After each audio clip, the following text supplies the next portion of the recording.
রহমানির রহিম। আসসালামু আলাইকুম। এটা হলো বাঙালির রোল আর বাংলা মায়ের রান্না। বাংলা মায়ের কী রান্না করে সেটা আপনাদের সাথে শেয়ার করবো, আপনারা দেখতে থাকুন।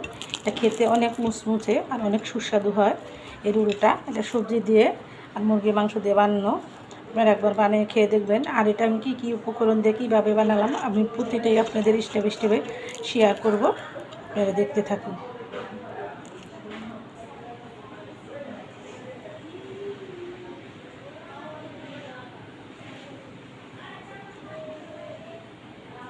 আমি কামিরটারে এতটুকু করে গুঁড়া করে নিয়েছি। এটা একবার বেলবো। এর আগে আমি এটার জন্য পুরুত বানাইতে কী দিব সেটা আপনাদের সাথে শেয়ার করতেছি, আসেন দেখি। এখানে নিয়েছি বটবটি, কাঁচামরিচ, লাল বটবটি, ধনেপাতা, পেঁয়াজ, আর এখানে নিয়েছি মুরগির মাংস। এটা দিয়েই আমি পুরুতটা দিব আর পুরুতটা আমি রান্না করে নেব। আমি ফ্রাই প্যানে সামান্য একটু তেল দিয়ে দিব আর দিয়ে দেবো আমি বটবটিগুলো।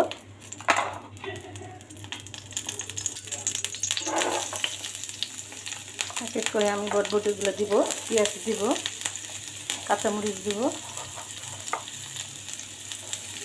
আর দিয়ে দেবো মাংসটা, দিয়ে দেবো লাল বটবটিটা, দেবো সামান্য একটু হলুদের ফাঁকি, সামান্য একটু মরিচের ফাঁকি দেবো সামান্য, দিয়ে দেবো স্বাদ মতো লবণ। এটা আমি হালকা আছে একটু ঢেকে দেবো ভালো করে। বাচ্চারা সবজি খেতে চায় না, তারপরেও তাদের খাওয়ানো কত বাহানা করতে হয়। আপনাদের যাদের ছোটো বাচ্চা আছে তাদের খাওয়াইতে পারতেছেন না, এরকম করে একটা রান্না খাওয়ানিয়ে দিলে অবশ্যই খাবে। এটা আমি এখন 5 মিনিটের জন্য ঢেকে দিয়ে এদিকে হতে থাক, ফিরে আসবো 5 মিনিট পর। এগুলো দিয়ে আমি একটা একটা করে বেলে নেব। যত পাতলা হবে এত মুচমুচে হবে।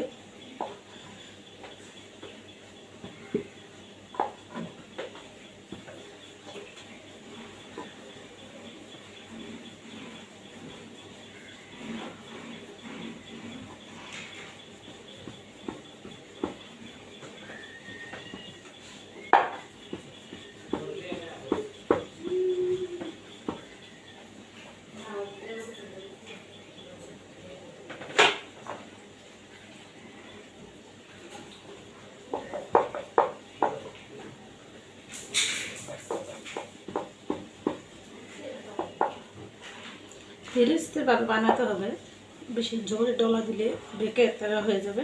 বেঁকা তেরা হলেও সমস্যা নেই, এরকম করে একটু পাতলা করে বেলে নেবেন।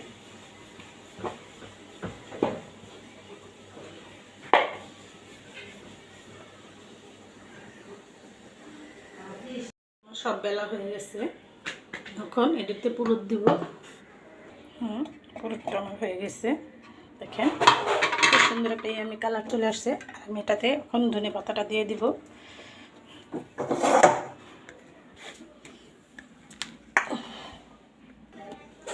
আমি এটাতে এক এক করে একটু একটু করে পুরুত দিয়ে দিব। এটা মুরগির মাংস। অনেক বাচ্চারা মুরগির মাংস খেতে চায় না, তাদের এই উপলক্ষ করে নাস্তাটা বানানো।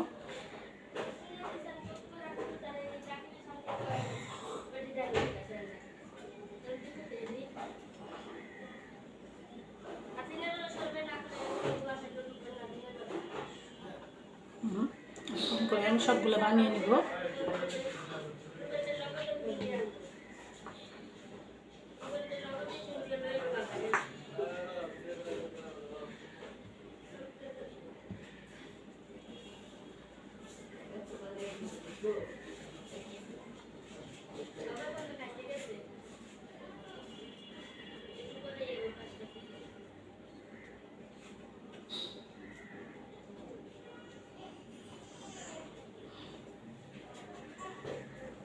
এখানে আমার রোলগুলো বানানো হয়ে গেছে। আমি এখন কড়াইতে তেল দিয়ে দিছি আর এগুলো ভেজে নেব।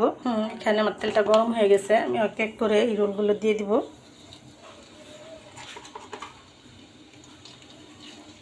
আমি সবসময় চুলার আঁচ কমিয়ে রান্না করি আর আপনাদের সতর্কবাণী দেই, আপনারা সতর্কভাবে রান্নাটা করবেন। আর সবসময় চুলার আঁচ কমানো থাকলে দুর্ঘটনা এড়ানো যায়, বেঁচে যায় হাজার হাজার জীবন, বেঁচে যায় লাখ লাখ টাকা। হ্যাঁ, আর আমি সব কিছুতেই আপনাদের সাথে শেয়ার করি, আমি কী দিয়ে কী রান্না করি, কীভাবে রান্না করি, প্রতিটাই আপনাদের স্টেপে স্টেপে শেয়ার করি, আপনাদের দেখাই। আর আমার এই ভিডিওগুলো না টেনে পুরো স্টেপে স্টেপে দেখবেন, আর আমার রান্নাটা আপনারা এরকম করে রান্না করে খাবেন।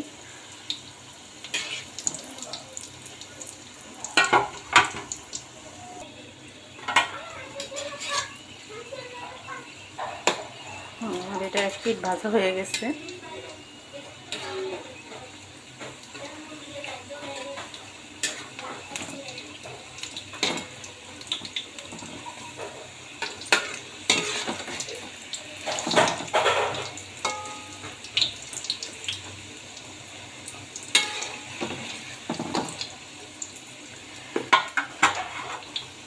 ভাজা হয়ে গেছে, আমি এগুলো উঠিয়ে নেব, করে সব উঠিয়ে নিলাম, আর বাকিগুলো আবার ভেজে নেব।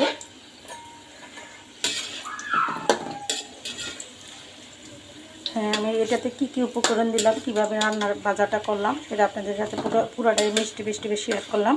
আপনারা আমার ভিডিওটা না টেনে পুরোটা স্টেপে স্টেপে দেখবেন, আর আমার ভিডিওটা দেখে আপনারা এরকম করে বানিয়ে খাবেন। আমার ভিডিওটা দেখে ভালো লেগে থাকলে অবশ্যই একটা লাইক, একটা কমেন্ট, একটা শেয়ার করে দেবেন। ভিডিওটা আর বড় না করে এখানে রেখে দিলাম। আসসালামু আলাইকুম।